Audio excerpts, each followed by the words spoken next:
Hello and welcome to the SuperShow podcast. Today I am your host, Alex Jones, and with me always is the font of all gaming knowledge, Jamie. Hello, mate. Oh, that was a very awkward moment for a second there, where I had to remind myself that there were two meanings of the word font, and I was like, okay, "Is this like a Comic Sans reference?"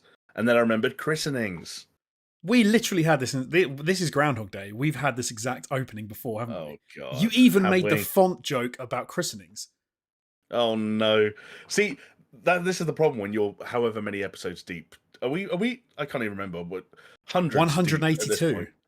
182 is you make the same jokes over and over again, and you genuinely lose track. It's also just a damning reminder of how unfunny you are. That all these years on, still the same repertoire.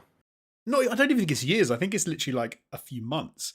But Don't say that. but suddenly I said it and I was like, a font. I'm pretty sure I've used that intro before. And then as soon as you started making that joke, I was like, oh, this is the intro of Groundhog Day where you hear the "put your little hand in mine" and he's back in the same day. That is we've done it again. I apologize to everyone who's listening to this on catch up, everyone who's watching right now live on YouTube. People in the chat, if you recognize that little opening intro from recently, let me know if I'm going crazy or whether we have actually done that exact little back and forth recently. I do want to give a shout out to the people that are in chat right now who are saying hello. Shout out to Want It Wonder, to Wesley, to Rodrigo, to the Funky Penguin. Carabaldino is a great it's a great thing to see you all as you are chatting, and we are live. We are a gaming podcast. We are on YouTube and we are on podcasting platforms. We are at Super Show Pod on YouTube and Twitter. We're on Spotify, iTunes, Google Podcasts, all those places, everywhere you could want to get your podcasts. We are also on PaisleyRadio.com Thursdays at 10 p.m, repeated on Mondays at 10 p.m. if you want to check us out on internet radio. Not really sure the difference between that and a podcast. I suppose, as we've said before, it's more that you just can't control it. They just Yeah, feed it at you in real I time. see. I do it for the danger. You see, what are the people? What are they called now? They're Gen Z. I don't know. Young folks Gen today, Z and then Gen Alpha are the ones below them. or them especially, they're too used to a world where everything can be paused and everything can be rewinded. You don't know living until you know the threat of genuinely live broadcasting. Where if you're still making a cup of tea when the adverts finish, then you're in trouble. You're about to miss the thing that everyone's going to be talking around the water cooler tomorrow, because that totally still exists. I feel like Gen Z are bad enough when it comes to that stuff. I feel like Gen Alpha are on another level. Like my kids, you put them in front of like CBBC or something, like normal children's TV, and they'll Yeah. go, "I don't like this." Fast forward. You're like, "That's not how this works." And they were like, "Skip it. I want to see something else." They'll even start speaking to our little, household assistant, telling it to try and skip stuff. And you're like, you can't Oh, do the radio in the car. If you put the radio on ever, for whatever reason, they'll go yeah. skip. And you're like, no, you have to Just just talking listen. to whoever's hosting Capital FM that morning. This is reminding me of, what was the Adam Sandler film, the comedy where he gets the remote control for life? Was Click, it Click? Yeah, yeah, click. Click. Yeah. I think everyone just wants a click remote. It also reminds me of the beginning of the second Austin Powers films, where one of the ways that Austin Powers realizes that Vanessa has become a fembot was because he's trying to kind of like mute and fast forward in like Flint, his favorite Yes. movie, and of course it starts happening to Vanessa. Um, I think if I yeah. had a remote that could pause, rewind, fast forward Liz Hurley, I think Oh, okay. I would be quite a happy man. Maybe Do you know wouldn't what? For a second there, I thought you were going to say a remote for your wife, and I'm not sure which of the two would get you in more trouble. um, yeah. Close one. Yeah, no, I wouldn't want to control a real woman, but give me a fembot Liz Hurley from Austin Powers, and I'd happily fast forward, Oh rewind. God. See, I Go. sometimes wonder, like, what would Jonesy do if he lived in the future of Night City? And I think we just got our answer. He's all about the fembots. Yeah, fembots are the future, mate. Like Mm. the world is going to be over when you give a man a fembot and he can just stay at home with her on, God. full control mode, do whatever I say. He's never Yeah. leaving. He's never leaving home. Let's be honest. That's a horrible thought because because Japan's already struggling, right? Because men are staying single for longer and they're having less kids, and that's not even because of fembots. That's because of like maids and places where you can go and get soapy massages where they tug you off at the end. And already they've got a problem over there where like 35-year-old blokes are going, "I do not need to get married. This is I great." I would love to know. Like, let us know in the comments or on Twitter or something, on X. I've heard so of two countries that I've heard of where the women cannot get husbands or boyfriends, and it blows my mind because traditionally I think they're very beautiful women. Is Japan is one, as you've just Mhm. said, and Yep. the other is Brazil. Huh. I I've did heard not think that was where that was going. Me either. I found well, I was told recently. I don't know how true this is. I was told recently um, by someone who has been to Brazil that they were warned because they were taking their significant other, their boyfriend. They were like, "You need to keep hold of him because single straight men in Brazil are rare." And so they will try, or Wow. not even single, but just they will try and steal him. And I don't know if it's true. Maybe it was someone just trying to freak this girl out before she went on holiday to Brazil. I don't know. Jonesy, radical new idea. I haven't checked the Patreon coffers for a little while, but I think we need to take the Super Show international. I think we're missing a trick here. If First two we're not trips. yeah, if we're not doing this podcast live from either Brazil or Japan inside the next 6 months, then patrons, if you're listening, you aren't carrying your weight. I'll go one step further. I think the patrons come to Japan with us. We arranged we'll meet up. We just Hang on, go no, sell everything, head to but Japan. 99% of our patrons are also single white men. So like we're just like lowering our chances the more of our patrons we bring with us. Look, us, small number of patrons, Japan. I think we'll be okay. There'll be enough to go around. Okay, It's okay. Peas what's going to clean up. We're not going to get him out of that massage parlor or whatever the fuck they call. We're not going to get him out of soap land. Okay. Well, we oh, hold on. Have we got a? Oh no, so I thought Rodrigo was weighing in on the Japan Brazil. Oh no, okay, he is. He's saying it's because of anime. The guys have married into like the virtual Hatsune Miku. I don't even know who that is. Maybe I'm saying dodgy things Oh now. So there we go. no, Hatsune Miku's like a virtual pop star.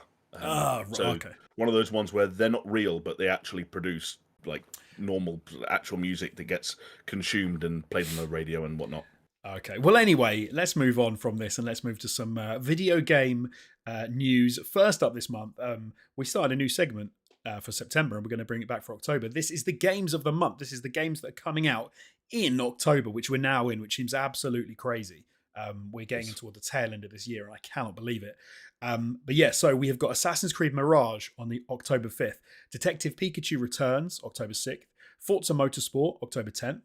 Roblox is coming to PS4 and PS5 on October 10th as well. Lords of the Fallen is October 13th. Sonic Superstars, October 17th.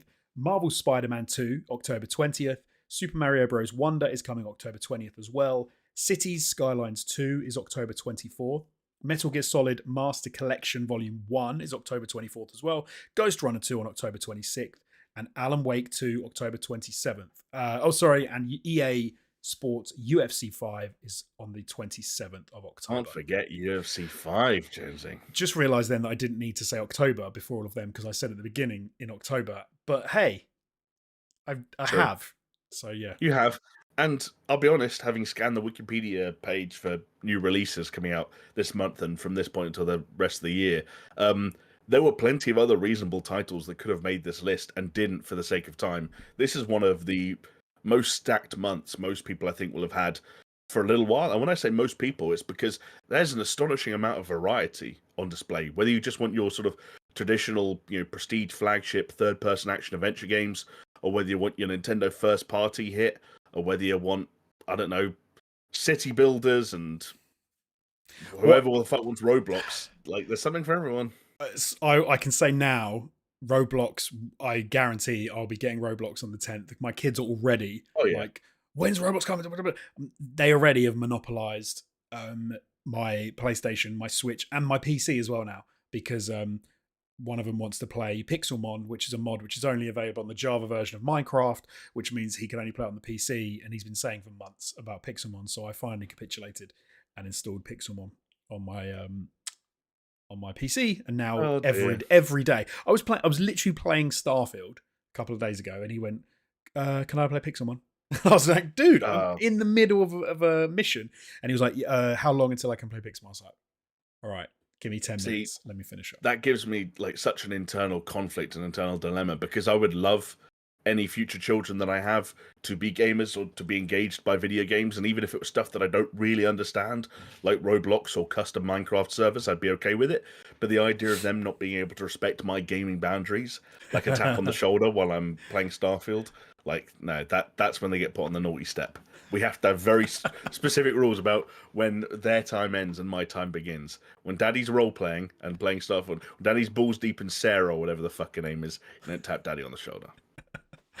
Well, I wanted to ask you what you are. This is really rough because I was going to say what are you looking forward to the most this month, but I can already see at least four Right. games that I know that you're going to be seriously into. So, what? Are you, Yeah. give me three. Let's limit it to the top three if you Well, can. two of my three are kind of sort of chosen for me because I was very lucky to get a reasonably sized PlayStation Network voucher a couple of months ago, and because I'm always a forward thinker and because I'm one of the smartest people I know, if not the, I I thought about upcoming titles that I could purchase ahead of time so that when the busy month of October rolls around, I'm not constantly checking my bank balance and wondering how many of them I can afford to buy.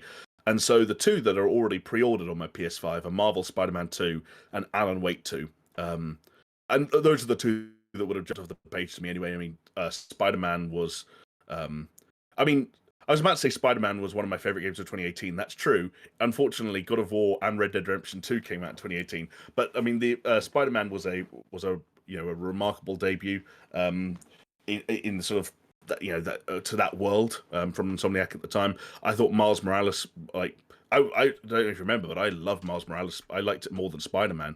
Yeah, I remember. More Yeah, than the original. I remember you, me, and Chris talking about that a lot at the PS5 launch.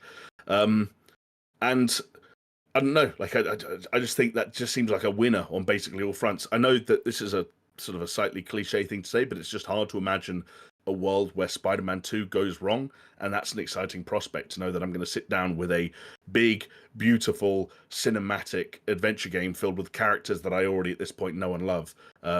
Like that's a very exciting prospect, and it's less than 3 weeks away. Alan Wake 2, slightly less of a known prospect because well, I mean, Remedy, I think, have for the most part gone from strength to strength, with the exception, depending on who you ask, of Quantum Break in the middle of it all. Um, but I think what I like about Alan Wake 2, especially, did you see some of like the previews and videos that came out this past week? I haven't no of Alan Wake 2. No. Oh, I should recommend you check some out because it looks like someone went up to Remedy and said, "Hey, like, make another Alan Wake game, expand on this sort of Remedy universe that you're building." But please just go full fucking Remedy. Like, acknowledge that the shit that people liked the most about Control, especially, was when it got really fucking weird. And Alan Wake 2 is really fucking weird. And like the balance between remember how the game is kind of split in half between Alan, who's kind of stuck in the dark place or whatever they call it, and Saga, who's the detective. Yes. And they've both got this thing where they can go basically their thoughts and their mind are physically represented in the game. So instead of like pausing and going into a menu, you go into this like thought space where you're walking around this cabin and like putting Polaroids on the wall and like connecting dots between people and events and locations. And Alan's is kind of framed around writing this novel where he's almost trying to write his way out of a horrible situation in this horrible place he's in. Whereas Saga is kind of like piecing together the mystery of this murdered FBI agent. Like I love so much of what they're doing. I love everything that they said inspired them, and I think that could be one of the real winners of the entire year, let alone October.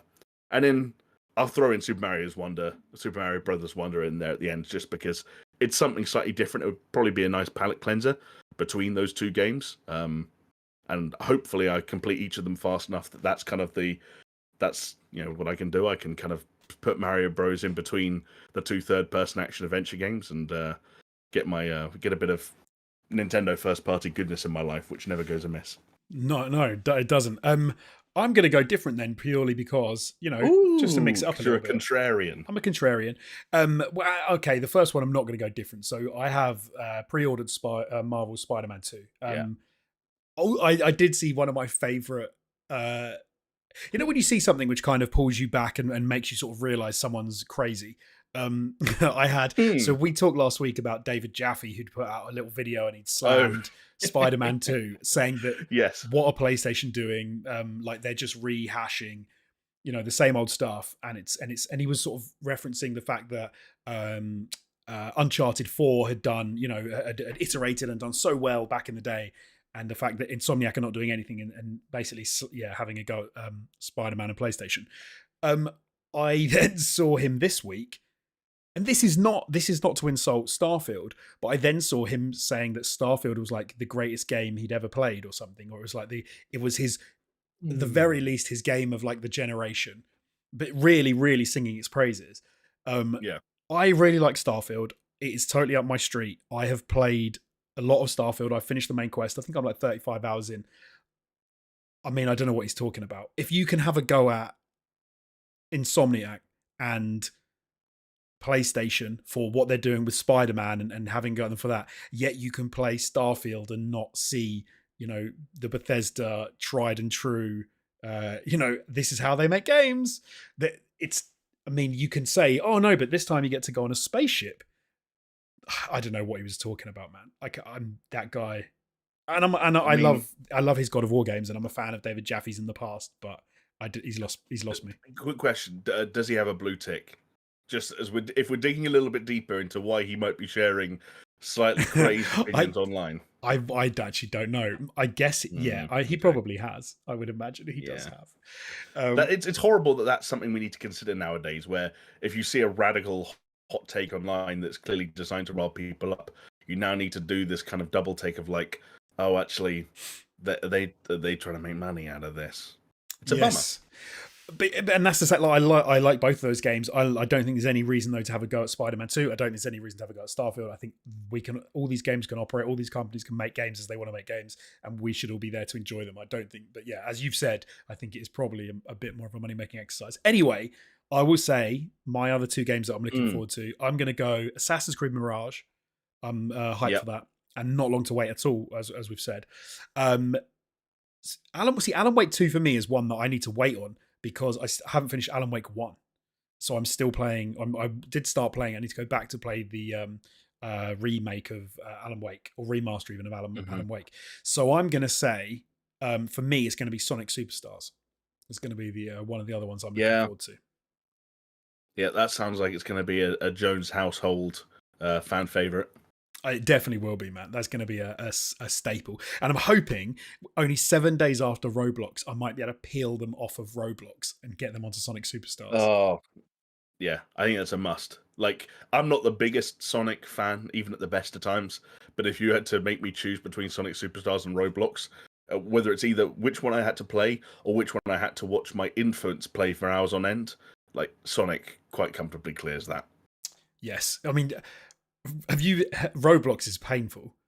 Like to I, look at it, it's terrible. I've only ever seen people playing Roblox ironically, and like intentionally making dumb characters and doing dumb voices to rile people up, or or for comedic effect. So I don't really know what serious Roblox looks like. I should say the Yeah, games I've seen, because obviously it's a platform. There's loads available on there, but the games that I have seen, uh, like kids play, are, yeah, horrendous. But yeah. anyway, we move on. Um, So today we are going to be touching on a few stories. I'm going to give you the titles before we jump into our first one. We're going to be talking about Jim Ryan leaving PlayStation, the news that shook the industry this week. We're going to be talking about another wave of layoffs, and we're also going to touch on the sad departure of Marvel's Avengers from stores, from e-stores across the world. I don't know if that works. Boo. I Yeah, mean, kind of. kind of. Anyway, yeah. So the first story we've got is that Jim Ryan, after 30 years at PlayStation and 4 years as CEO of CEO and president of Sony Interactive Entertainment, has stepped down this week, and it's been a little bit of an interesting one. He has said he's retired. He has given the reason that he effectively lives in Europe, works in North America, and he's had enough. Jamie, he's been at PlayStation for a long old time, and he's decided that he's going to take a step back, let someone else take on the role, and he's going to maybe enjoy his life. Um, I've got a statement from him here that I want to give you, because I really want to get into after this. I want to get into your thoughts on why maybe Jim Ryan has actually left. So Jim said, "I've relished the opportunity to have a job I love in a very special company, working with great people and incredible partners." He said, "I will leave having been privileged to work on products that have touched millions of lives across the world. PlayStation will always be a part of my life, and I feel more optimistic than ever about the future of SIE." So nice. He's retired. He's getting on. I didn't. I should have checked how old he is actually, but I didn't. He's got to be what, in his 60s, Uh, yeah, good question. Actually, I don't know mid 60s or how something. old do you have to be to have worked at PlayStation for 30 years? I'm not sure. At least 30. Very good point. Yeah, If you started as a playtester when you were a baby, you could be there for a long time. I think you're doing playtesters a disservice there when to suggest that someone fresh out the womb give them a PlayStation controller, see what they come up with, see what feedback we get. It We're depends targeting a on. whole new demographic, baby. Yeah, The 0 to 6 demo. yeah. It depends. I've actually got a video, or a photo at least, of one of my kids when he was 2 with the PlayStation 5 controller. There So you go. You're never too young. never too young. Um, so Jim Ryan is actually going to be replaced. In the time being, they've got a temporary interim CEO. That is going to be Hiroki Totoki, who's going to be taking over. He is going to be taking. Why did I butcher his name? Are you laughing at me? No, I've never heard it out loud before. I liked it. Do it again. Hiroki Totoki. Okay, yeah. Um, Yeah. So he's going to be taking over in March of 2024 full time when Jim actually leaves, but he's already, as of October, he is in a transitional period, which really means that he's taken over from now, realistically. And Jim's probably on gardening leave somewhere, Yeah. making his fingers green. I Yeah. don't know. Before we get into it, do you want me to give you some gaffes that Jim Ryan has made to remind you of a couple of his gaffes? I feel like you're kind of leading the audience a little bit when the CEO of Sony Interactive Entertainment steps down, and rather than looking at their accolades or their triumphs, are like, let's remind people of his gaffes and then get into the discussion. But please, No, I feel like if we could just talk for quite a long time about the achievements, but I think the gaffes are quite fun. So I don't want to talk about his achievements and then leave everyone with the gaffes thinking that's all he did. Do you know what I mean? okay, you I want want to to reverse it I like want to shit Blazers. sandwich it. Yeah, okay. Yeah, okay. Let's get the gaffes in the middle so that we can finish off with some of his successes. Sure. So yeah, Jim had a bit of a Jim, like he's a mate. Jim had a bit. We came from a marketing background when he took over as CEO, and he's not the best, maybe, at communicating sometimes, which is ironic given his background. But a couple of the gaffes that were notable and were picked out by Jason Schreier in a Bloomberg article when sort of reacting to how people had reacted to his leaving. One of the gaffes he came up with were that people in the Middle East didn't really play games before PlayStation, which didn't go down too well when he said that. He also, of PlayStation 1 and PlayStation 2 game players, people that still play the games to this day and enjoy them, rightfully so, he said, why would people play them now? They're terrible and they look terrible. Which, yeah, probably not something you want to say to people who are part of your player base. Maybe the most controversial was, I don't have the actual email specifically, but it wasn't that long ago that the Supreme Court of the United States of America overturned a little thing called Roe v. Wade. And as companies were reeling and trying to reassure their employees, from that they were going to sort of do things to help them out, Jim wrote to Sony's employees and said, let everyone have their opinions. And then he told them a nice little story about a cat that he had and how he wanted a dog.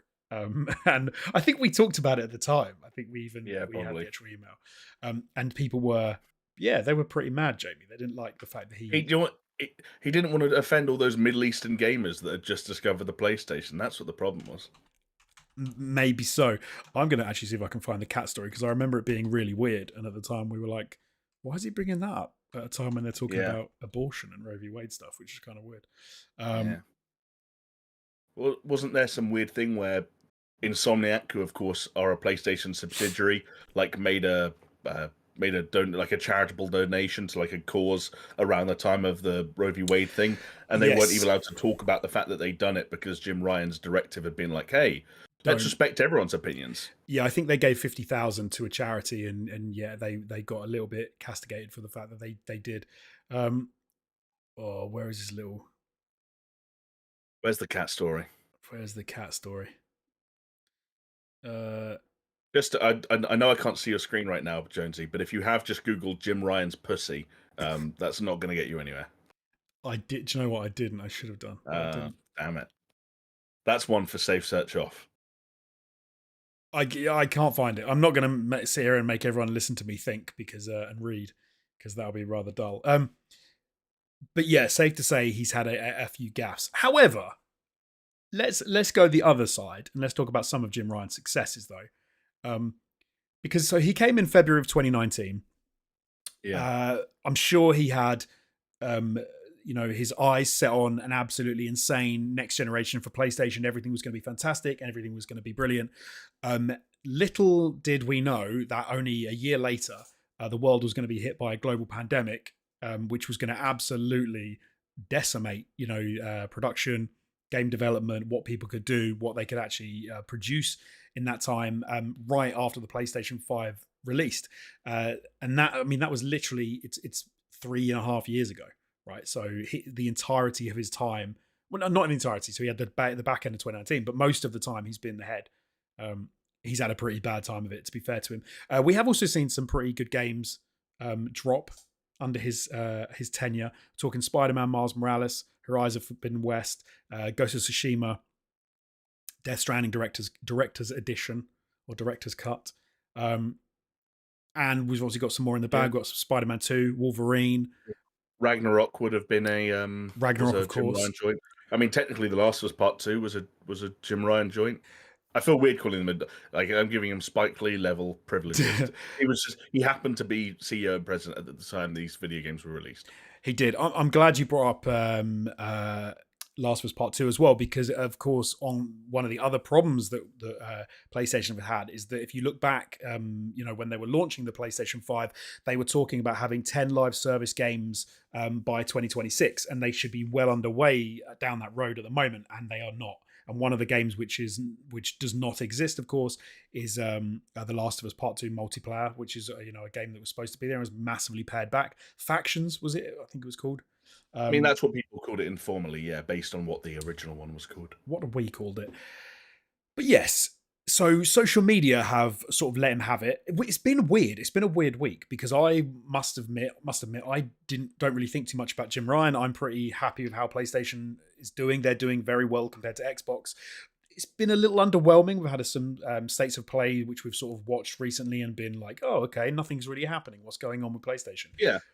But they haven't failed, have they, to any degree? But come on, Jamie, what I really want to know, I want your thoughts. Jim Ryan, let me have it.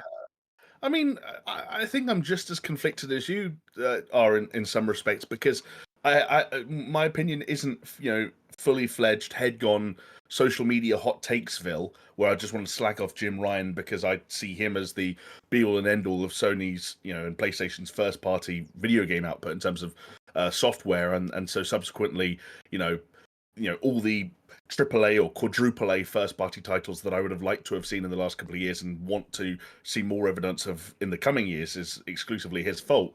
But I think there is an interesting thing where like Jim Ryan has his time as CEO of Sony Interactive has overlapped with a very difficult time for the industry and a time of necessary change for PlayStation as a sort of as a brand and I guess Sony as a company to a certain extent. And I can see that being the reason why, like, whether or not you think his tenure has been successful is going to be totally a matter of perspective. I'm sure there are many people, for example, shareholders, who, to your point earlier, were extremely happy with the way he navigated what has to be considered one of the most tumultuous console launches of all time for reasons totally beyond anyone's control. And again, for like you touched on it all day, you talk about the general uncertainty around the pandemic and how long it would go on for, what it would do to people's spending power, and so pricing then becomes a massive issue. Manufacturing was an issue for many, many years. It's an issue that we're in some respects only just getting out of. I think the fact that the PlayStation 5 has been as successful as it has been in terms of the numbers sold given especially relative to manufacturing issues, I think is an overwhelming success. But then hardware has been a problem. You look at the PlayStation 5 and how successful it was, how radical the DualSense felt like it was, and then you flash forward to the absolutely softwareless PlayStation VR 2 and the even more bizarre PlayStation Portal, and you think to yourself, well, hang on a second, like maybe hardware hasn't been an overwhelming success. And even going back to software, like you mentioned a bunch of great games there that have come out at a time where Jim Ryan has been the PlayStation boss. Sure, but video games take a long time to make. Jim Ryan wasn't PlayStation boss when Ghost of Tsushima and The Last of Us 2, which came out in the summer of 2020, were signed off. When you talk about, especially a guy who came into this position in February of, well, let's say early 2019, like the games he would have started signing off on, most of them won't have even come out yet based on, what is now the normalized video game life cycle. And so if anything, and this is where we get into kind of like dangerous social media territory. If anything, the software lineup that represents Jim Ryan's vision, or PlayStation under Jim Ryan's vision for the future, is going to be the kind of software lineup that we were seeing at the PlayStation showcase that happened in the summer, which overwhelmed a large number of people, myself included, because we didn't get to see the studios that we've grown accustomed to making these, as I said, these big AAA, often third-person action adventure prestige titles.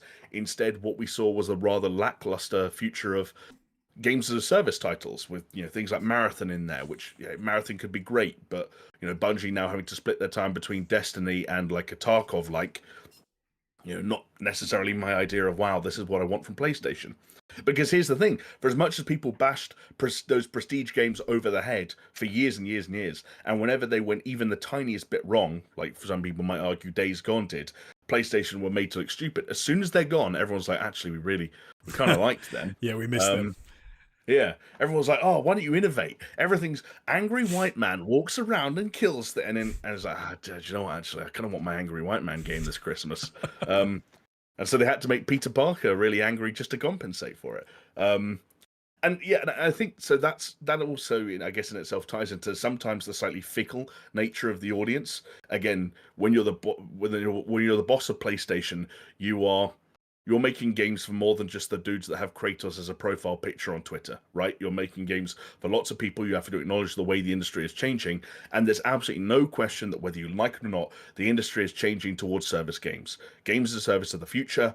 You have to hedge your bets with them because game development times and game pipelines are now years longer than they were even a decade ago.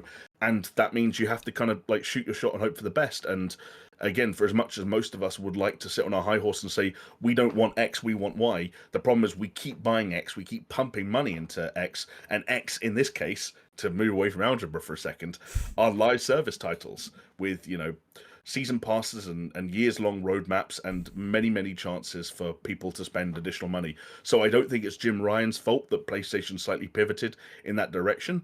I don't think it was his decision solely either. I think probably everyone around him, the people who are paid some of the highest fees in the world to be able to predict this stuff and make these decisions, were probably all singing the same tune. Without divulging too much, Jonesy, I'm familiar with the industry to a certain extent. It's not a tune that PlayStation is singing. It's a tune that the industry is singing, and Yeah. PlayStation and Jim Ryan followed it. So I can't knock him too much for that. I can't knock him too much for the fact that like we haven't already had a trailer for The Last of Us Part 3 or something random like that. So in that sense, I don't think Jim Ryan really did a huge amount wrong. I think just the optics of it aren't that great when what you really value from a brand like PlayStation are, multiple games a year that score over 90 on Metacritic, because the industry is changing. Yes. No, yeah, I think you made a really good point about the fact, obviously, that Jim Ryan's legacy for his 4 years is still to be seen. And it is massively unfortunate for him that the history books will look back upon a time when I don't think any other CEO at PlayStation could have possibly had a period which was as bad as the last 4 years. Like, Mm-hmm. could have been for Jim Ryan. But yeah, the reality is, I think as CEO, it's probably a lot more to do with the industry than it's necessarily to do with him. As Yeah. exactly as you've said, because sometimes it's good and sometimes it's bad. Sometimes things hit, sometimes they don't. Like the reality is, Jim Ryan sitting in his office, like stroking a cat, sort of telling them how things are going to work. Probably not. Yeah. And the other, we can't pretend to know. And the other thing is that, like, he's been in this position for was it over 4 years at this point? Was it coming up on five? Yep. Coming up on 5 years, right? He's going to have signed off on a lot of things. He's going to sign a lot across the dotted line a number of different times, or sent off, approving or affirmative emails a number of different times, because of the aforementioned, pipeline as it is nowadays for video games. There is going to be a time in the future where Jim Ryan is a distant memory and Hiroki Totoki or whoever it is sat up there on a pedestal, and an amazing video game comes out, like again, whether it's another angry white man AAA prestige game or whether it's something different, something's going to come out, and much like we just did with The Last of Us Part 2 or Ghost of Tsushima or Spider-Man Miles Morales, we're going to go, that Hiroki Totoki's really got this all figured out, without and completely admitting the fact that, like, Jim Ryan probably signed off on that. Yeah. And this is not me trying to, like, launch, I'm not coming to Jim Ryan's defense to suggest that any of the reasons that people are unhappy on social media are unjustified.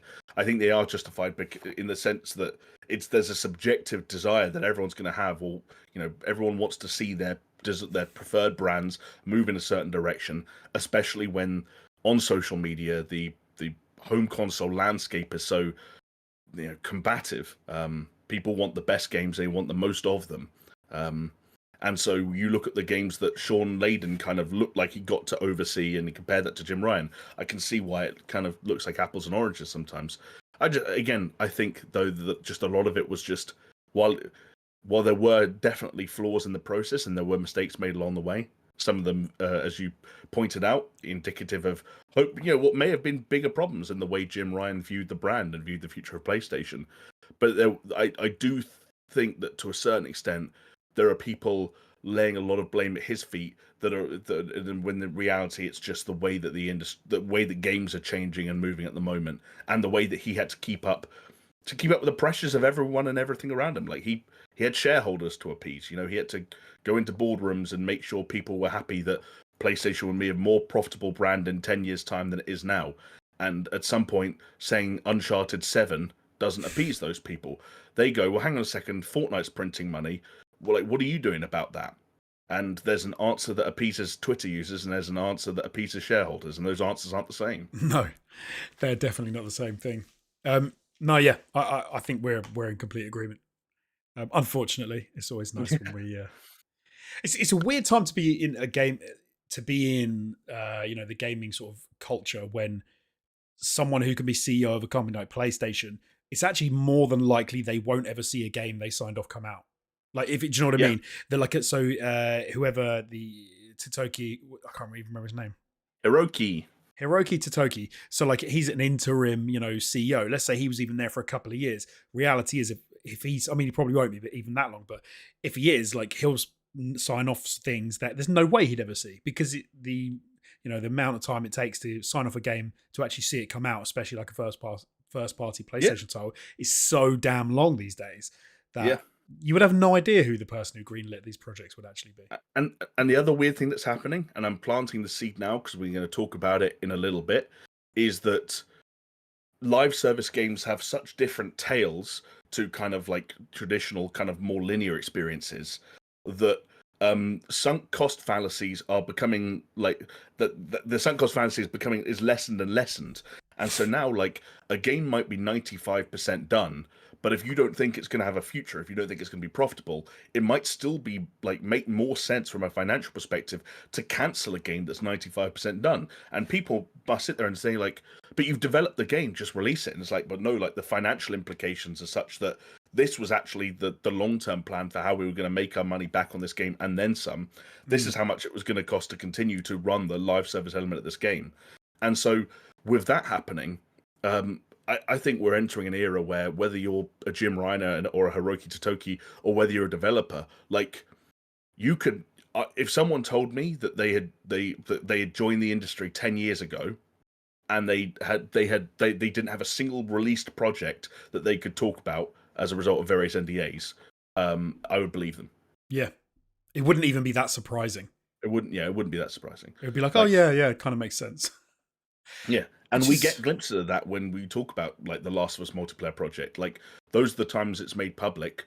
But if you try to keep count of the amount of times it's not, like, you would lose track very quickly, because you know everyone's throwing darts at a dartboard, and that dartboard seems to be further away than it's ever been. Because it's like, how's your game going to make money in 10 years? No one has that answer. No, they don't.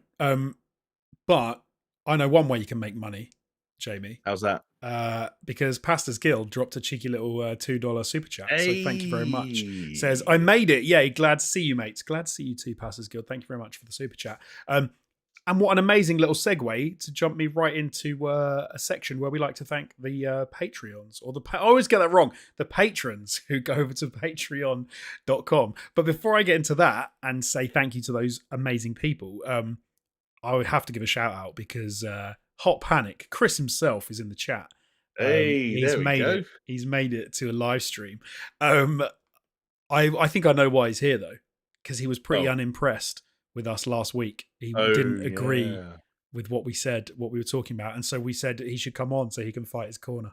So hopefully he will do soon. He did say he'll make an appearance one day, and we'll have to get some juicy Nintendo news or something, or something about a Sekiro-esque game to have a disagreement about.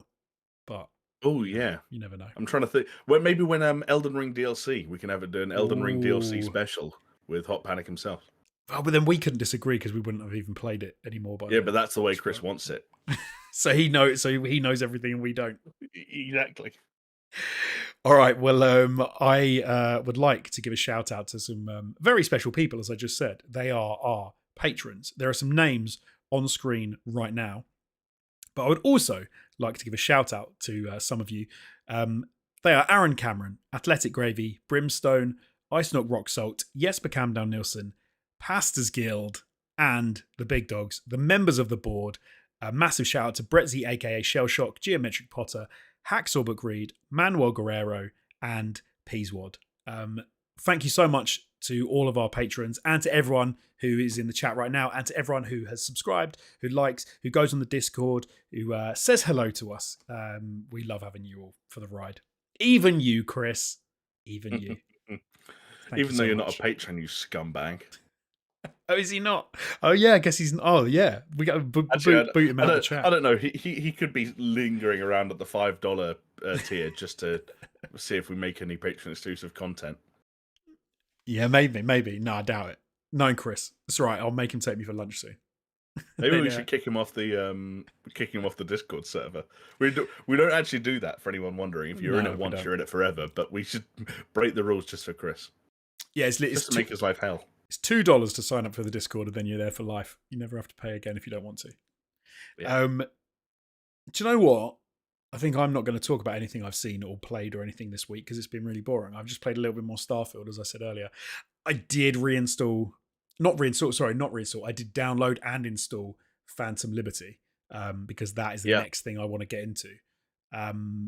But I haven't gone to it yet because I want to finish a few threads in Starfield. So I've gone back and it's felt a little rough. I will say, purely because it's different. I'm not going to be one of those people on Twitter who like slags off Starfield saying it's nothing compared to Cyberpunk, because it is. There are things that work really well in Starfield and Cyberpunk still doesn't feel amazing. But when you're in like a chat with NPCs and you're having conversations and you're interacting with them, and then to play Starfield and how sort of Bethesda jank it feels at times with those conversations does grate a little. But anyway, that's a conversation for another time maybe. Yeah, we've had pretty similar weeks though, Jonesy, in that like I'm still trying to play enough Starfield every week that I haven't officially fallen off of it. Right. But it is getting harder. Like I feel like I should have squeezed all my Starfield into a slightly tighter window so that I could have like rode that high for a little bit longer. And now, but then you finished the main story quest, as you told us last week, which is at least it's more than I've done. And I also have the problem of I have also downloaded and installed Phantom Liberty, ready to go. And of course, Assassin's Creed Mirage is out on Thursday. Yes. Monday night as we're streaming this, so it's a frightening time to be someone who plays video games, Jonesy, which us and I imagine most of the people listening are. I'm going to have to stop you really briefly again, because do you know who's just joined the chat? Based on the way you're saying it, I think it's someone else we know in real life. Is it Sam? No. Is it Martin? No. Is it Alex? Wow. Okay. No, I'm going to tell you. It's Steph. It's Steph. Oh my god! I was just playing Stardew Valley with Steph the other day. There you go. Techno-Ovo jumped in the chat. Hello. There you go. Just thought I'd say hello. Sorry, I interrupted you. Steph's such a stranger to the Super Show that's why he was so far down the list of guesses. Wow! Thank you for making an appearance. I know you didn't interrupt me. I was going to ask if I could give a quick shout out to a small slithery little game that I've played like 2 hours of this past week. Yes, by all means. It's called Cocoon. Do you recognise the name? I recognise the name from a 1980s film with. I thought you might. What is his name? Oh, the main guy, the curly hair, who's in Three Men and a Baby. Oh, it's the main guy with curly hair. You should have said. Is it Wilford Brimley? No. Hang on a second. Who are these people? Steve Guttenberg? Yes, Steve Guttenberg. Oh, Gutenberg. I thought this was like made up because it's like Wilford Brimley and Don Amesh. This can't be the film that Jonesy's talking about. Gutenberg. But Steve Gutenberg.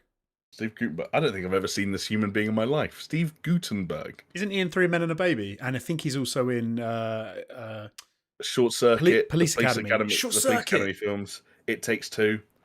Honestly, I know that I'm from another generation because, and I bet you any money if you, me, Steph, and Chris were out having a lovely little meal right now, me and Chris would have seen Short Circuit, Police Academy, like all of these Steven Gutenberg films, and you and Steph would be like, I don't know what you're talking about. You know what, Steph? He might have seen some. I reckon Steph would be like halfway between me and then you and Chris. Right. Yeah. Which makes sense based on age because I think that's technically how it works out. Batteries not included. Again, that feels like the name of a film that I've heard you say at some point in my life, and then all right, I have no other recollection of. Shout out to the Goots or the Gooch. I'm going to call him the Gooch, Steve Gooch. Shout out to the Gooch. Still alive and kicking at the age of 65. Is he in the game Cocoon? He's not in the game Cocoon. The game Cocoon. I can't remember if it was shown at like an Xbox stream or a PlayStation stream. I feel like some people who watch all those live streams very, very intently will recognize this game if they see it. I've been playing it because it came to Game Pass. There's a day one Game Pass drop. I think it's Annapurna published. And so what it is, it's a puzzle game where you play as a bug. I think it's one of those bugs that like Americans would call a cicada. Okay, yeah. But like a kind of like a is it kind of like a cockroach kind of thing? It's like a cockroach that stands upright, but then that's probably just for the sake of the game. And it's a. I'm guessing it is 2 legs walking around. To be fair, like it could go on all fours. I played a dog's life. You walk on all fours in a dog's life, and you can also fart and shit on command. Okay. Things you can't do in Cocoon, because Cocoon is essentially like a sort of an isometric puzzle game where you play as this bug, and it is notable for only really having 2 inputs: the left analog stick for movement, and I guess if you're playing on an Xbox controller, for basically everything else. Which means that it's a relatively simplistic puzzler that gets by a lot on kind of like pushing buttons and a lot of like time-based mechanics and kind of like waiting for things to happen.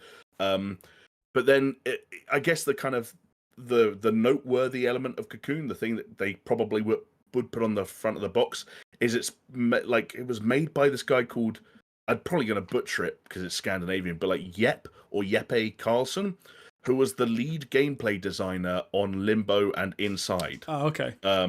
So that's the pedigree here. Yep. And this is something that is getting away from those games in terms of them being, at times, almost exclusively kind of like tonal exercises. And this is something that is a bit more of a mix between something that still very much has like a very specific and sometimes creepy or uneasy look and feel. I can tell you're reading the comments, by the way. You're doing 10 smirks a second. I apologise. It's all right. I am listening to you more. I wouldn't care.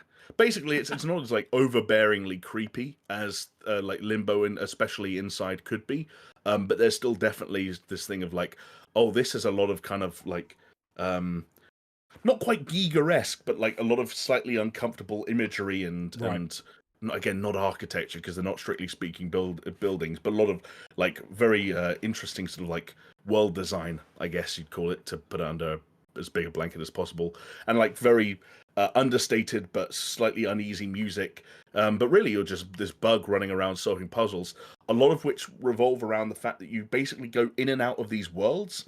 And when you jump out of these worlds, and it happens in this weird sort of like very dynamic and very kind of eye-catching animation, the world that you were just in then becomes an orb that you can physically pick up and move around and do stuff with.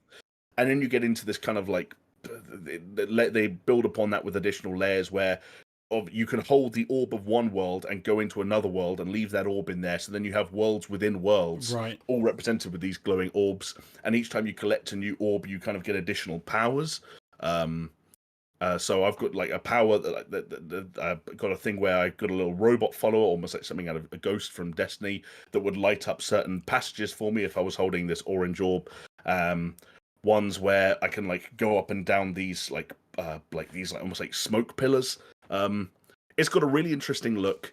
It doesn't overstay its welcome. From what I gather, it's like a sub 4 hour game, and I think if you have like, I don't think that I would go in on the basis of like there is like Limbo and Inside pedigree alone.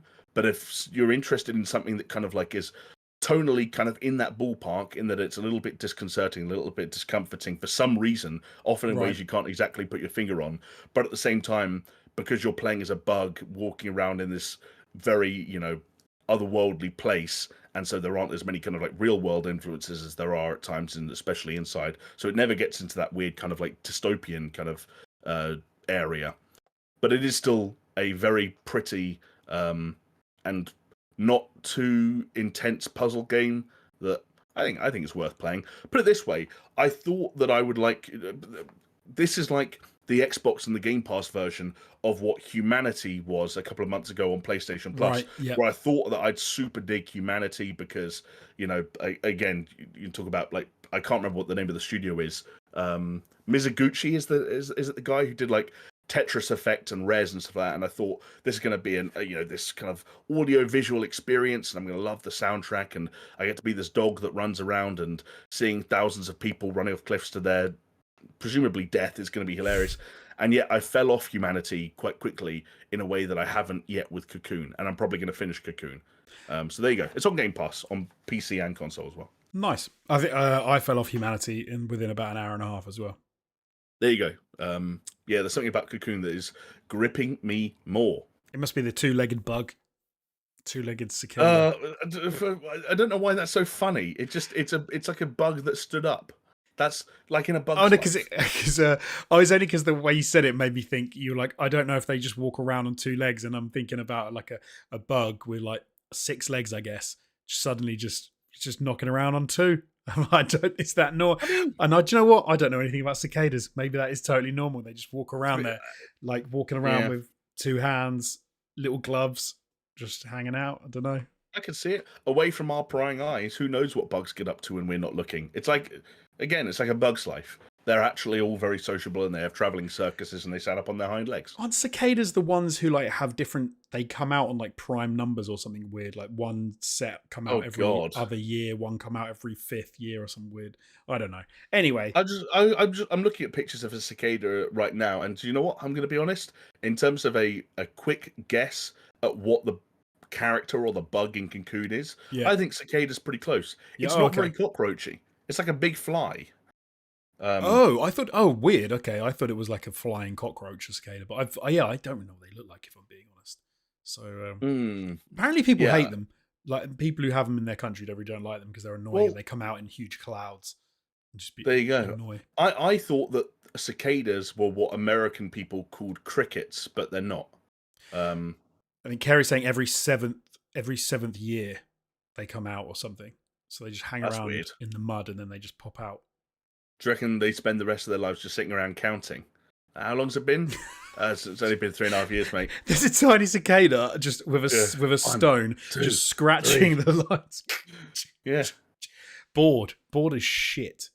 Like cicadas are noisy. Apparently, cicadas are noisy. So, so maybe that's where I'm getting the cricket kind of like crossover with, because cricket's obviously loud as well. Yeah. Maybe they make similar noises. Yeah. I feel like I need to see them, but I want to see them on a video. I don't want to see them in real life, just in case they're weird and Freaky. You know what? There's going to be some either David Attenborough or Morgan Freeman narrated thing that's probably going to come out in the next year that's going to be full of cicadas and crickets because at the rate they're pumping them out. I had it in my head, this really idealistic view that like David Attenborough narrated like one nature documentary every 3 years or something like that, and it was a big TV event. I looked at his Wikipedia the other day, and he does about 6 a year. And I was like, Does "Ah, he? okay, yeah." And there are Still. sequels. Yeah, and there are sequels coming out to them all the time. Like there's another Netflix one that's coming. Like Netflix have Our Planet, and then Hmm. there's what's the BBC one that's about to get its third iteration? Blue Planet? Um, Blue Planet was the spin-off of the thing I'm thinking of. Oh, okay. Um, Don't know. so and then there's there's Netflix are now touting there's another one Spielberg executive produced and Morgan Freeman narrated one, but that's about going all the way back to dinosaurs and having like CGI things to show how Right. life on Earth came to be. Nice. There you go. There's a little bug chat for all you bug fiends who been sitting around waiting for that. Love a bug. Well, from bugs to I've got nothing. I'm sorry. I'm just gonna have to Oh do. no, I take a step back because given what we're about to talk about, I do want to know what your segue is. So you can you take or leave the bug link, but I would like a very sophisticated segue if possible. Well, talking about bugs and insects, I'm sure often the first thing that comes to mind is the lonely worker ant. And unfortunately, there are some people that aren't going to be worker ants anymore in the games industry because there have been another wave of layoffs. How was that? Was that too You know what? flippant? It was borderline. It's borderline. What did you call them? Like a wave of like lonely or Worker what? ants. Yeah, Lonely it's worker right on ants. the. It's kissing insensitivity, but it's not quite there I yet. am So sensitive. I say fine. I've been through this, as I'm sure most of us probably have, getting laid off, and it always sucks. It especially sucks from not especially from our side. It's worse from their side, but from our side, it sucks as well because anytime there are layoffs in the gaming industry, that obviously has a knock-on effect to gamers, of which we obviously are. But it feels like every week this year we've had to talk about layoffs. And well, maybe not this year, but definitely toward this end of this year, it seems Yeah. that even companies like Embracer that we've often talked about, who were making huge acquisitions until relatively recently, have started to lay off large amounts of people. And unfortunately, that trend has continued because this week we have got news about layoffs at Creative Assembly, who were one of the first to announce losses this week. Sorry, I can't talk today. They are owned by Sega, and they've cancelled the multiplayer game Hyenas and some other titles that were under development and that have actually been around for a while, and they've had alphas, betas, and they had a plan released this year, but Creative Assembly has confirmed that it has begun redundancy procedures. They're in a consultation process to see how many people that they are going to unfortunately be laying off. Obviously, that's going to have a massive knock on to what they can produce and how they can operate. Which I always hate it because they always come out as a load of crap like, oh no, we're going through efficiencies. We're just going to streamline the processes. And like, you already have to crunch to get half of your games out. You already have to like massively, put extra resource into things, and then to be like, oh no, we're just going to streamline. Like, no, you're not. You're already talking about canceling games, canceling departments, losing people. But Creative Assembly wasn't the only one because Epic Games, which is probably one of the more surprising, kind of like Embracer. Like they're a big hitter, and it's more surprising when you find out that they're making layoffs. They've announced they're going to be making some pretty epic cuts of around 16% of its workforce. There's around 830 people are going to be leaving Epic. And CEO Tim Sweeney has said that 2/3 of the layoffs were outside of core development. So not directly linked to those teams that are, making games, developing games directly at recently acquired studios such as the Fall Guys developer Mediatonic, who have supposedly been hit quite hard. But again, that's another one of those bullshit. Oh no, they're outside of core development. It's efficiencies. Yeah. It's don't worry about it because it's like there's no such thing, man. You're going to get rid of the people at the bottom of the pile that are doing shitloads of work every single day, working their asses off. And also to say they're outside of core development probably means that they're very, very close to core development. They're just not technically linked to core development. Right. Like, there's more to games than core development. And if you work at a place like Epic Games, you probably are not a small portion of the game development process, which has a lot of different facets. Whether you work in legal or whether you work in admin or whatever, like The people that video game. support core development. So now the people Exactly. in core development can't do their jobs properly because the people who support them have now been all laid off, which, There you go. yeah, it's no, it's absolutely horrendous. And then finally, Worms publisher Team 17 have announced significant job losses as part of a company restructure over there. So yeah, a pretty horrendous week for the games industry across Yeah. the board. Yeah, totally. And I guess it goes without saying, it's never easy to know when you do something like this for the size of audience that we do it for, whether you're talking to anyone that was affected by any of this directly or indirectly. But it goes without saying that that this is shit. Because it usually affects people who, as you said, are often at or near to the bottom, who work incredibly hard.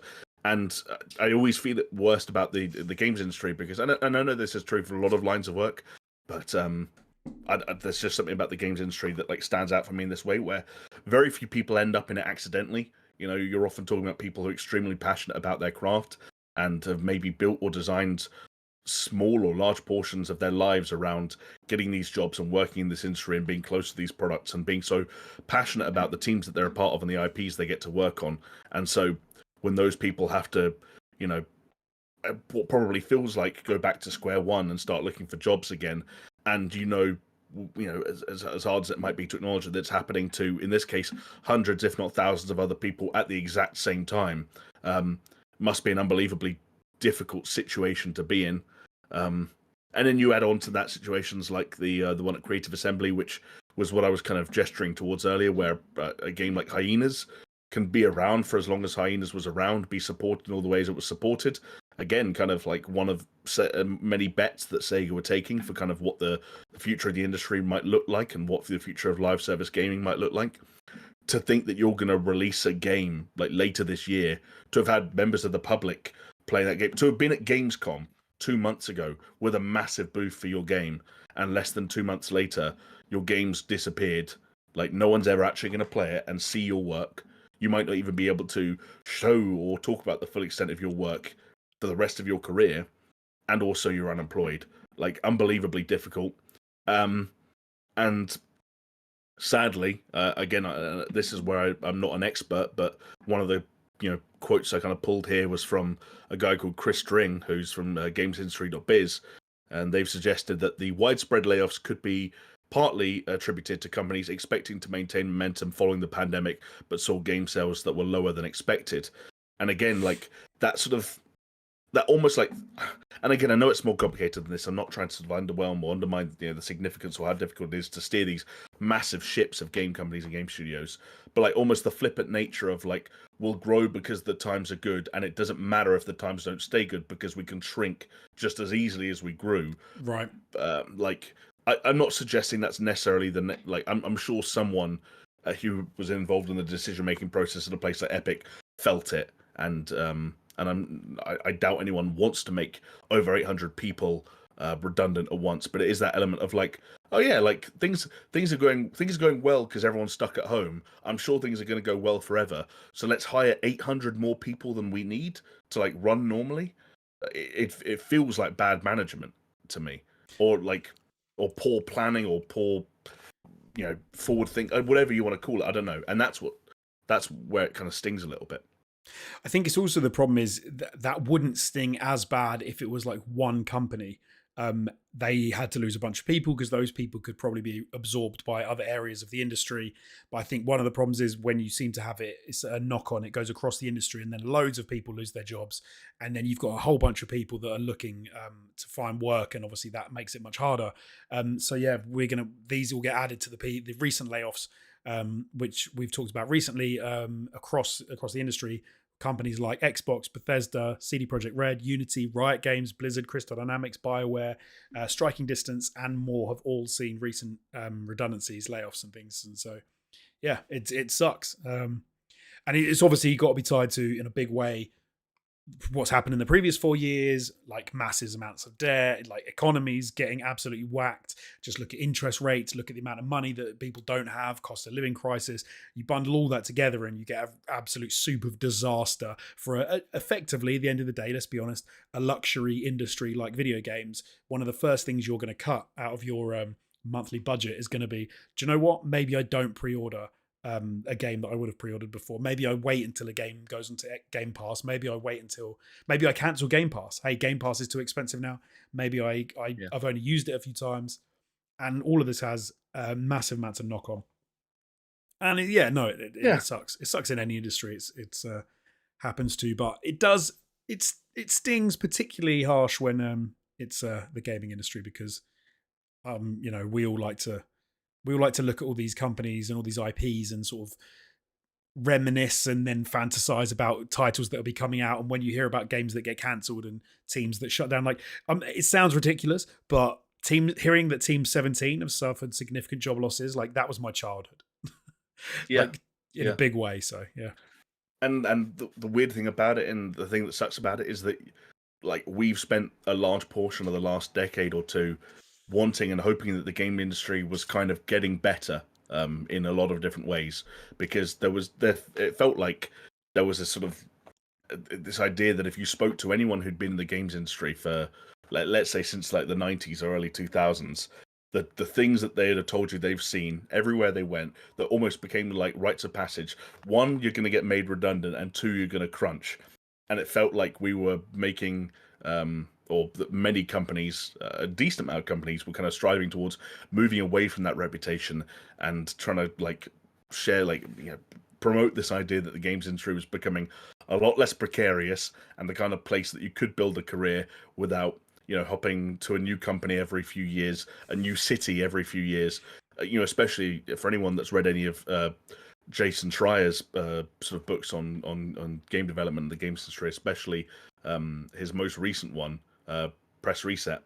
It's like you read those and you're like the pure horror stories, and you're just like, and when you read off that list of companies, Jonesy, many of them having released extremely successful pieces of software in the last couple of years, or in the case of places like Microsoft, in the middle of multi-billion-dollar acquisitions and profit margins in the hundreds of billions of dollars. And it's like, it sucks. And maybe it's just an inescapable fact maybe it's just the way the industry's going to be. I don't know. But I hope it isn't. No, I hope it isn't as well. But yeah, I think it's going to get worse. I'm massively pessimistic at the moment. Oh, I'd love to tell you you're wrong, to be, but like, there's no evidence to suggest that it is going to get better. The only thing that keeps happening is this. We loop back around at every however many podcasts and talk about people losing their fucking jobs. Well, for the final story today, should we loop back around to something else which we've talked about many times before? I'm just checking it. Okay, right, we're running pretty short at the moment, but we can get up to an hour and a half, I reckon, talking about. How long do we have to go to hit the 90-minute mark? 20 minutes, just under.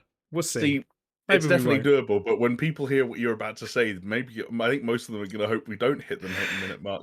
Yeah, more like a 2-minute conversation as opposed to a 20-minute one. I am referring to a game which we talked about a lot before it came out and when it came out. I'm talking about Marvel's Avengers, which is kind of weird, okay, because this game has only been out for 3 years. But what's super interesting about this is it's like about the same age as the podcast. Like, it's a little bit older than we started talking about it on the podcast, because we were talking about it a few months, obviously, before it dropped. We played the beta, we played, some other stuff. I want to say it's got to be early days of 2020 that we started talking about it, right? Yeah, it would have been. It would, like, this happened a couple of times across both this podcast and, previous iterations of the podcast, previous channels and stuff like that, where it's especially live service games that have a tail that's a handful of years, and they're usually quite a tumultuous tail.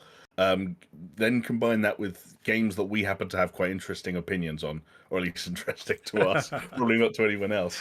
And in games that have very long lead up times, usually filled with alphas and betas, it basically means you end up talking about one title for years on end. And this one probably takes the cake.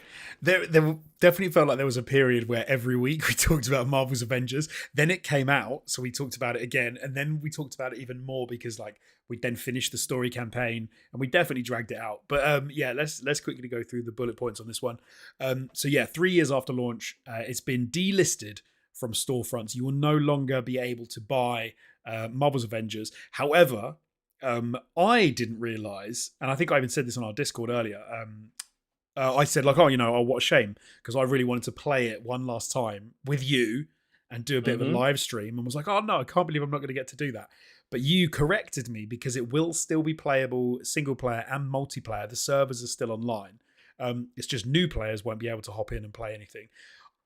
I know because we talked about it before, and effectively everything that was available in the game was made free, and Yeah. you could get. I wonder how all of that stuff's going to be handled. If you can still just download everything, play as anyone, get all the outfits. Um, I I'm mean, man, I'm tempted to download it and play it. Like I said, I think we should. I think we should give it a little but blast. it is funny though that the even like the free cosmetic things like that's been around for months now. The game has been, we've known that this was going to be the delisting date for a long time. Yep. It is funny now that it's taken the game, or you believing the game to be gone forever and that you're never actually going to see it again, and now you're serious about playing it. You could have done it. You could have done it when Spider-Man dropped. You could have done it when Black Panther dropped. You I could have done don't it want when to the play it. cosmetics Like became free. this is the thing. I don't really want to play it, but if I'm like a kid with a toy and I only want to play with it because you're about to take it away forever. And I'm like, Right. oh, I want to play with the toy one last time. And so I think the irony being that I think Marvel's Avengers had one of its best weeks for like concurrent players in the last couple of weeks because it was getting Yeah. delisted, and people had the same sort of idea, like hop on it before it disappears. That was Um, like 90% off on sale as well if you wanted to, yeah. own it for as long as the servers are up, I guess. And it is a weird one as well because obviously this is Marvel, it's Disney. It was talked about a lot. It had a lot of exclusives when it was coming out. We had the Spider-Man was exclusively coming to PlayStation, and I think there was a lot of hope for it as a live service game, and they were sort of really touting and how big it was going to be. And at the time that it was coming out, Marvel um, and the whole Marvel universe was still massive and was the forefront of people's minds. I think I can't think exactly the time, but it must have been just after like the whole end game thing had I think it was the finished. year. I think it was the year after that. Yeah. So people were sort of still really looking forward to and hoping. They didn't quite have this Marvel fatigue that they've now got from all the series that have gone live on the Disney Plus. Um, it should have been the perfect time to release a game like this, um, but it just no. It was, Yeah. and I'm still a little bit sad about it because I maintain individual character animations and some of the individual ways characters move and fight is solid, and I don't think Crystal Dynamics should feel um, embarrassed or sad about a lot of their design choices. I do think they should feel embarrassed and a little bit ashamed of how they implemented them in the wider game world and their reuse of levels and missions and how the game felt to play as a whole because it wasn't great. Yeah. Yeah. Like that's the funny thing about Avengers, I guess, with hindsight, is that so much of the friction people found with that game, um, and still do, I guess, to a certain extent when they reflect on it, is to do with those games as a service elements. And yet, with hindsight, like to a certain degree, I know this isn't going to be a popular take, but that was one of the most like prescient decisions they made about that game because as we've discussed for fucking the majority of this podcast, like the games industry is now coming to terms with the fact that that is the future, whether people like it or not. But it's just about it's about implementation. It's about the way you actually make your title a games as a service title. It's about the hooks you put in, how fair you are and reasonable you are with players, how you try and encourage them to come back time after time, the amount of content you give them, and so on and so forth. Because no one is fundamentally unhappy with the idea of being able to play one game for a very long time. No, That, if anything, is just value for money. And a lot of people nowadays aren't even necessarily unhappy with having the option to spend additional money on a game that they have played for an extreme amount of time. I don't think it's unfair to say, and maybe please in the comments and in the live chat correct me, but I don't think it's unfair to say that most people by the time of this live stream in 2023, will have found at least one games as a service game that they jived with, whether it's Yeah. because they enjoyed the gameplay or the way the content rollout worked, clicked with them or whatever it is. Someone's played something from beyond the expected shelf life of that title and hasn't been too pissed off about it. They probably got pissed off at the end, which is why they stopped. But there was a happy period in the middle. But Avengers got a lot of that stuff wrong. The content, the volume of content was wrong. The amount of, as you said, the amount of repeated content was wrong. And also some of the hooks that they tried to insert into the game to try and justify those games as a service ideas and mechanics, like, felt like they didn't mesh well with the idea of being Avengers, like stealing or borrowing, copying, I don't even know, some of Destiny's kind of like loot and gear based framework just didn't really make sense. As like getting these incrementally like higher quality and higher rarity pieces of loot for the Incredible Hulk, while there's absolutely zero cosmetic change every time you swap pieces out, just to have like a higher power Hulk to run the same like 3-minute mission that you run 10 times over, like to and maybe in the vague or vain sense of like hope of accruing this like very pitifully doled out premium currency, so you could get like at launch the world's worst skin for one of these heroes. And then every piece of content was delayed, every DLC was delayed. There was, as you mentioned, exclusive content in the form of things like Spider-Man. So bad idea, but also like a good a a reasonable pitch, like a fair pitch that was poorly executed on, and never really saved or redeemed at any point after the fact either. So that's a pretty messy concoction I just spelled out there. I know, but yeah, I think I guess that's why it's dead. I think we've kind of. Do you know what it is for me? I think there are two things butting heads, and I think we've already talked about one of them this show, which is the length of time it takes to produce new content these days is a very long time. And when you're talking about games as a service, it feels like you need to be able to adapt to what your fan base is saying. And if you can't adapt, like if you've got 3 years from the release of Avengers to the death of Avengers, that is not enough time to produce any new content for Avengers, like that you hadn't already planned going into it. And if you've got games that are so high end, let's be honest, it's a very high end game. It's very glossy. It looks very nice. A lot of it is very well designed and made. The problem is, for me, it was the gameplay and the actual the architecture of the game is not fun. But I think all of that stuff is preset when you release the game. And if you've got a games as a service game which just misses, you can't fix that in 3 years. I mean, just look at like Cyberpunk. Cyberpunk is having its revival now with 2.0. There's a lot of people that are talking about it and saying like, finally, Cyberpunk is the game that we wanted it to be. It's kind of not. It's much, much closer, but this is the closest it's ever going to be.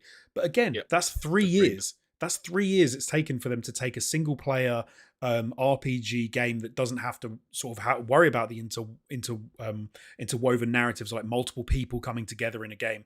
And it's taken them 3 years just to change their systems to get to a point where people are singing its praises. Marvel's Avengers didn't stand a chance because they had already buggered it by the time they released it. Yeah. Which is a shame. It's a real shame. Like I said, I can't remember what they called it. There's a room in the game where you can practice and you can learn to use all your different characters. Oh, it's an acronym, isn't it? Yes. Like the spine room or something like that. Yes. Is it? But I can't remember. I can't remember. And I remember the first time going into there and playing as all the different characters and seeing the animations and how chunky they felt and how good like characters like Iron Man even felt. Because I've always hated like Iron Man games. Second you can fly, games are terrible. But they actually did a pretty decent job. But then when you get out into the actual real world and you go with other people and you travel from A to B to do something and you just think like, oh no, this is nasty. And then you realize that the next level feels exactly the same. And every character feels pretty crap. And it's just like, oh, what have they done? There's nothing they can do at that point. Yeah. There's nothing. Decent campaign, though. Turns out. The campaign was all right. Crystal Dynamics can make a solid third-person linear action-adventure game. The irony being, the story of the campaign was fine. It was fun. The way they introduced the characters was maybe a little bit ham-fisted because they were doing it in a way maybe to set you up for the Game Plus, the after stuff. Forcing you to play, introduce you and play as all the different characters. But yeah, they there just wasn't enough of that. maybe if they'd have focused on that part of the game, it would have kept more people interested. But Maybe. We'll find out when the Suicide Squad comes out in February of next year, oh, and whether or not it makes the exact same mistakes.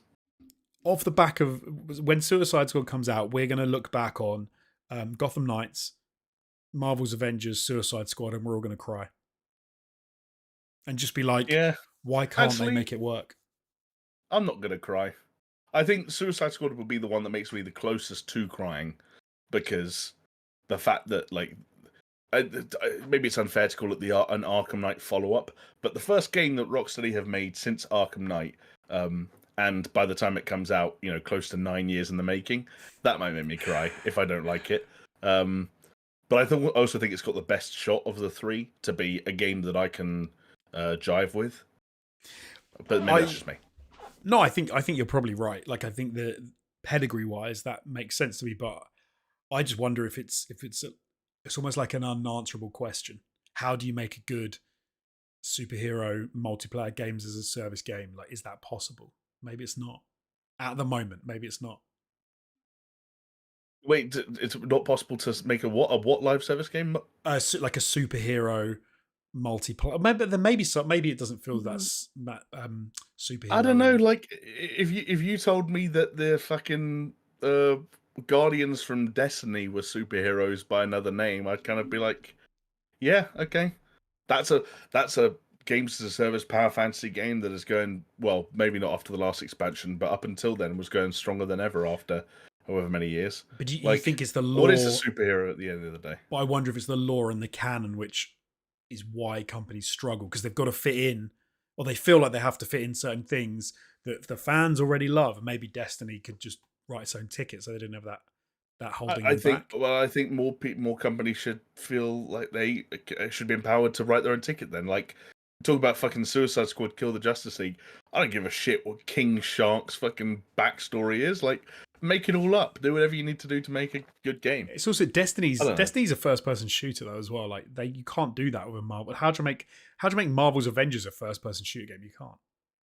You can't. Marvel's Avengers is a bad example, but like Gotham Suicide Knight, Squad, Gotham Knights. You can't. Suicide Squad, kill the Justice League is a shooter Yes, primarily. which is why I can't. I think you're probably right in that it's the closest.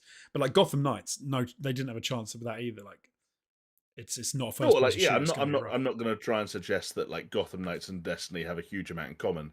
I just said like, I just feel like, again, there are blueprints out there for ways that and like, there's other stuff that hasn't worked in the past. I can't remember what the kind of the online Marvel game was that was almost a Diablo like. I know some people really liked it, but it got shut down.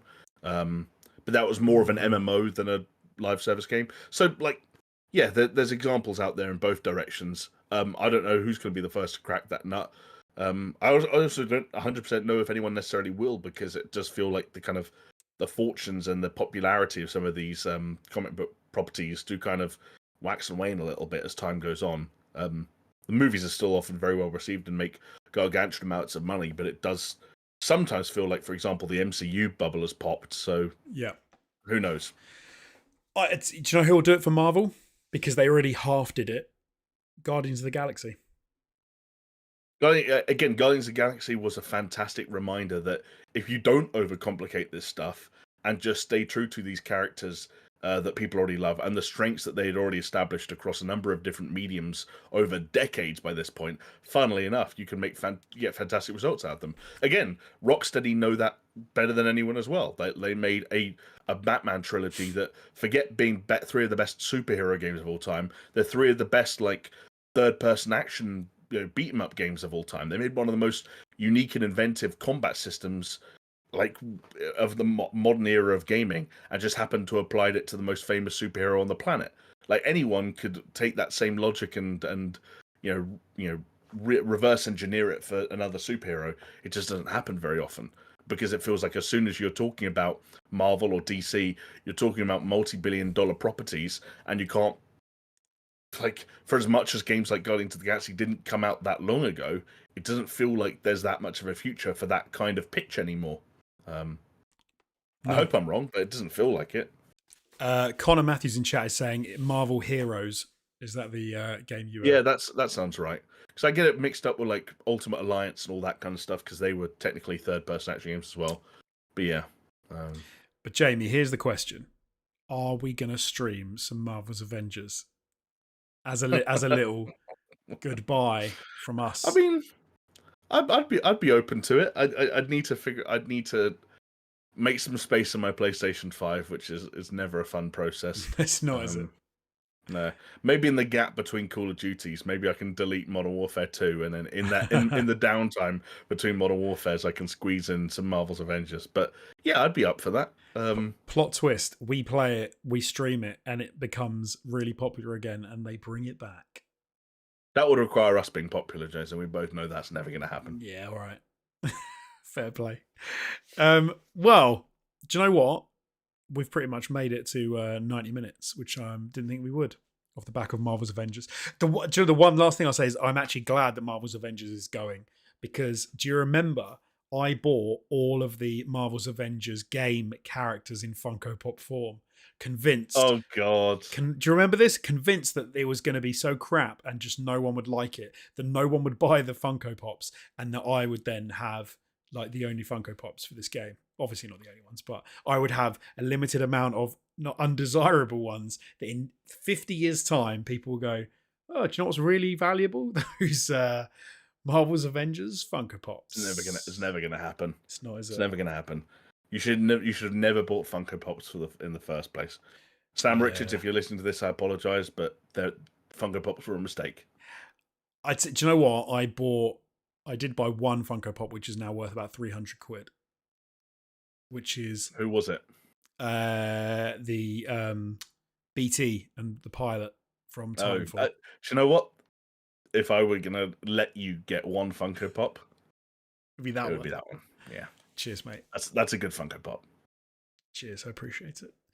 And with that, all that's left for me to do is to say thank you so much for everyone for joining us in the live chat and for listening to our podcast. And if you're listening to it on a podcasting platform, or indeed if you've watched it on YouTube, you can reach out to us at SuperShow Pod. And you can also watch us at paisleyradio.com Thursdays, 10 p.m., Mondays at 10 p.m. Oh, okay, hold on. We've had a super chat that's interrupted my goodbye flow. From Miami Sunrise saying, with GTA 6 coming soon, what would you guys say is the biggest thing Rockstar should improve from GTA 5 for the sequel? Oh, Jesus. That is a can of worms to open at the end of a podcast. I'm going to go Miami Sunrise. I'm going to go first, and I'm going to keep it super simple. It's something that I know that Rockstar aren't that good at, which is just like game mechanics in general. So you mean like fundamentals, like Fundamentals, shooting, driving? Exactly. Do you know what? The driving, not too bad. Jumping, shooting, just moving in general. Like they have nasty. I've always not appreciated how those games control in those sorts of sense. Driving a car, driving a boat, flying a plane, all that stuff feels fine. But there's just always that wonk to their controls, Yeah, which I'm not a big fan of. And I get that it's like part of just how they make games, but I've never been a fan of it. Yeah. That I jokey GTA jump. I can see that. And shooting. Yeah, I can totally see that. It did feel like they were stuck in a bit of a cycle where they had to kind of like, it was evolution, not revolution, for each of those mechanics every time, and they got incrementally better. But there definitely are still some elements of those systems and of those kind of like the pillar mechanics that are like feel somewhat dated, I guess, by modern standards. I'm less bothered about them because when I think about like GTA 6, it's less about what I want Rockstar to improve and more about what I want them to build upon. Because if we look at Red Dead Redemption 2 as kind of like the thing that stands in the middle of GTA 5 and GTA 6, which timeline wise it's a bit skewed, but release wise that is technically the case, then I just want them to build on those systems, and I want to see how those systems work in a more densely populated modern day and urban environment. I think there's work to be done. I'd say pacing and immersion are the 2 bullet points for me. Pacing, because I think they maybe got a little bit too it stuck in the weeds occasionally in Red Dead Redemption 2 when it came to kind of like having to watch animations play out in full, or the way some of the systems kind of like. Again, I talked about it when I was talking about the re-release of Red Dead Redemption the other week. Like, oh, I rode my horse and I didn't have to worry about whether it was fed and whether it was cleaned and like blah blah blah. And some of those systems are quite immersive, which is why I don't want them to pull back on them all the way.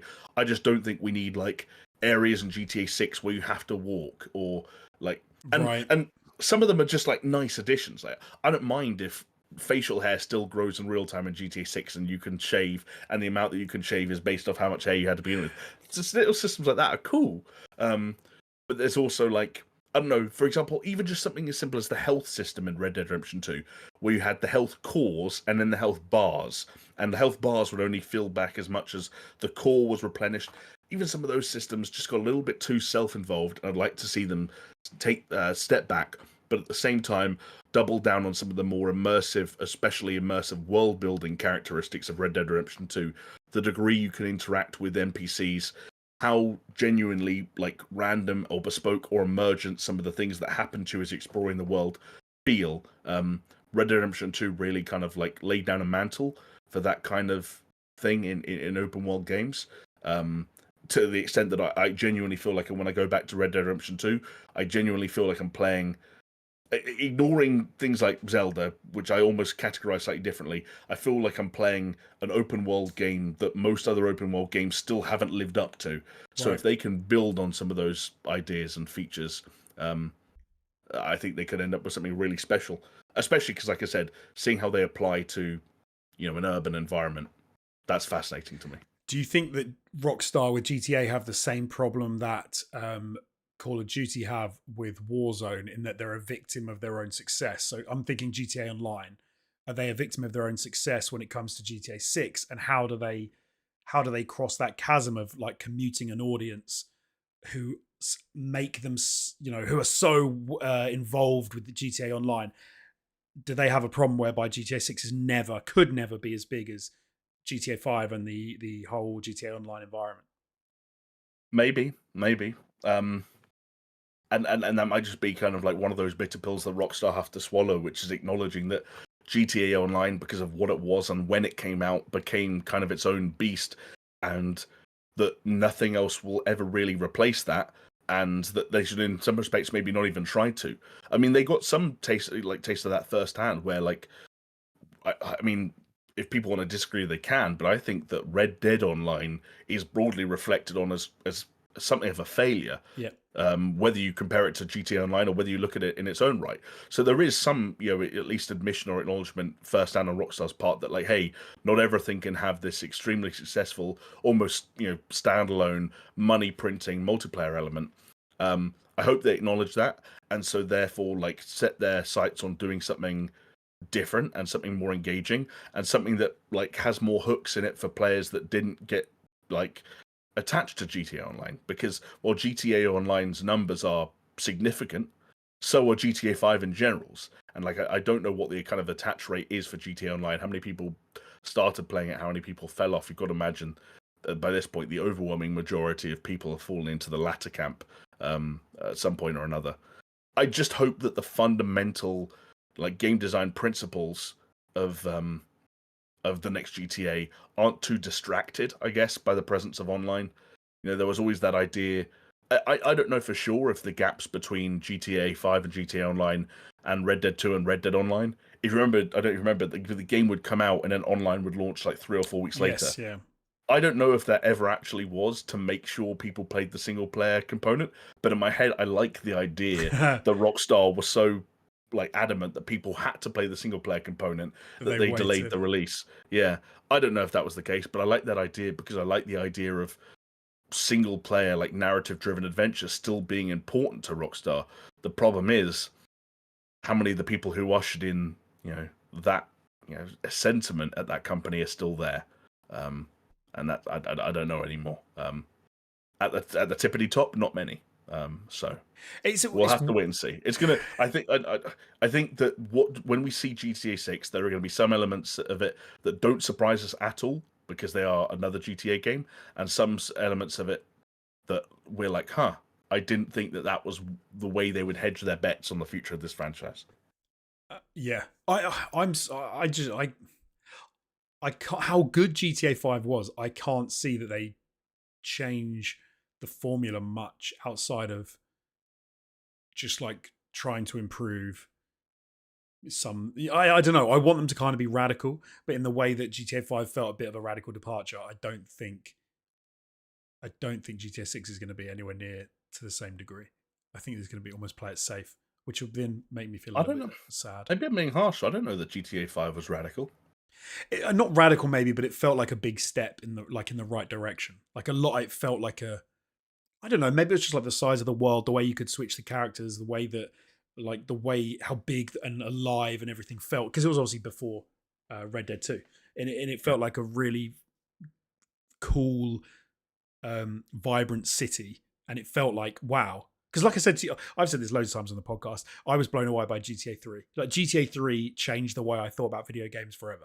And I know that seems kind of funny to some people now if they would look at GTA 3 and be like, "What are you talking about?" But I used to play GTA 1 and 2. Like it blew Yeah. my mind. And GTA 5 was kind of like a culmination of where that was heading for me. It was like this epic, Okay. big, impressive. We've gone away from the silent protagonist, and we've gone away from like, what's the one with San Andreas, like the comedy of San Andreas, and we've got to this almost well carved out story that's also fun and silly and just, I don't know. I thought it was a very very well crafted video game, and I can't see GTA 6 being Yeah. much of a departure. Maybe I'm overselling it, or maybe I'm overhyping GTA 5. I don't. No, I think GTA 5 was significant. And especially when you put it side by side with GTA 4. I don't know how you felt about 4, but like that is the other thing that Rockstar will have to like butt heads against is that there are diminishing returns on kind of like certainly from an aesthetic perspective, like open world game design.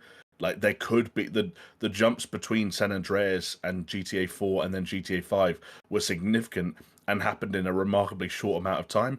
The jump between Red Dead Redemption 2 and GTA 6 will not be nearly as significant, in spite of the fact being the longest time they've had to build one of their worlds. That's just the way that game development is going. Yep. Improvements are being made in other areas that, to use like a slightly corny expression I think PlayStation tried to use at the time of the PS5, that you can feel rather than see, Mm. uh, which I get. So I think they will have to butt heads with that. But I think it was also, you just reminded me of like going back to the early days of polygonal, three-dimensional Grand Theft Auto games. The idea that like there's not you can't make the like you can't reinvent the wheel over and over and over again. Like at some point, like you will just have to make something that's good, and there's absolutely nothing wrong with that. No, there's And not. There's not. like Grand Theft Auto Vice City was made in That a was so was good. made exactly, it was made in a year, and it was built directly on top of GTA 3. And it's crazy to say that with hindsight, because we're talking about something that was barely 20 years ago, just over 20 years ago.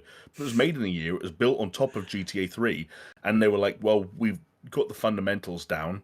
Now we just need to build a bigger, more engaging and fundamentally different city, and do the same with the tone and the kind of the feel and the vibe and the story and the characters that populate it. And that was enough for people to go, "Oh my god, this is the best game I've ever played." Didn't matter that they had seen so many of those ideas and mechanics for the very first time in their lives a year before, Yeah. unless they played Shenmue. Um, what mattered was that they liked this version of it more. Putting on the East Coast, having some Hall and Oates on the radio, and making everything purple and neon, and people are like, "Oh, I like this more." So there is still like wins to be had without just going like fucking crazy. But Rockstar are a studio that strive for perfection, and as we learnt about during the development of Red Dead Redemption 2, they won't commit to something unless they feel like it's going to be radical, and it will change the way people either think about games or play games. And I admire that about them. I just also wouldn't be upset if they gave up on that policy at some point.